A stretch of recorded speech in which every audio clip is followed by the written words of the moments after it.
Every year we hear frightening statistics about the number of women who are attacked.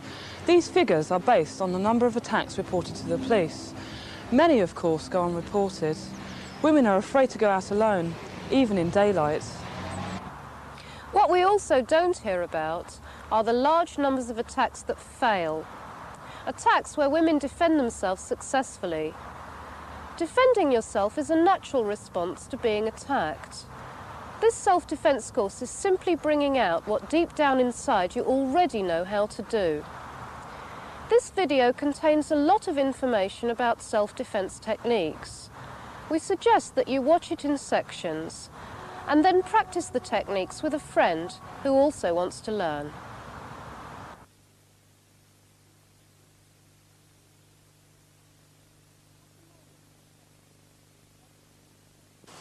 At the moment, I'm probably using the best form of self-defense, my voice. Shouting at an attacker draws attention to what's happening, makes you feel more confident, and tells the attacker you are angry, not frightened, and stops you from freezing. It also makes you more powerful. That's why you often hear tennis players grunt when they hit the ball. This exercise demonstrates how this works. Sit on the floor, back to back with your friend. Knees up, hands flat, back straight, and push against her. Notice how strong you are and how strong she is. Then try it again, but this time both count to 3 and shout as you push. 1, 2, 3, no! You should have felt more energised the second time around. We often associate shouting with getting angry, and for some of us this means tensing up and losing control. The voice can become high-pitched and shaky. A good self-defense shout is low and controlled. You can practice shouting and relaxing with this simple exercise. Take a ball and throw it to each other as slowly and gently as possible. Then repeat and shout as loudly as you can. No! No! Try not to tense up when you throw and shout. No! Become acquainted with your powerful, shouting voice. Don't be scared or embarrassed by it. It's there to protect you. Being well balanced is essential. If you're not, you are literally a pushover. You won't be able to stand your ground. A good stance is with your feet a comfortable distance apart and your knees slightly bent.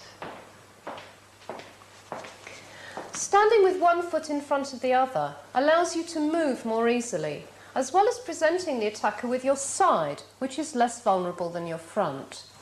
This stance will make you look and feel more confident, as well as making you more powerful. Try this exercise for yourself and see.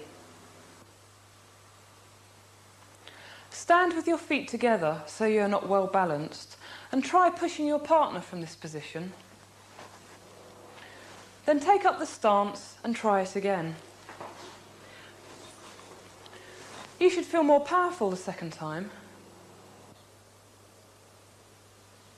Another aspect of being well balanced is to feel grounded, your energy going down towards the floor. This will make you heavier and more solid. Try this exercise, but remember, it may not be a good idea to lift someone if you have a back problem. Lynn is going to lift Maria. On the first attempt, Maria makes herself as light as possible, drawing her energy upwards, and Lynn lifts her easily. On the second attempt, Maria grounds herself.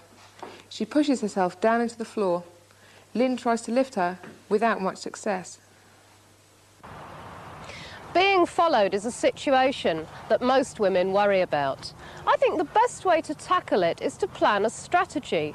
So, if it ever happens to you, you'll already know what to do.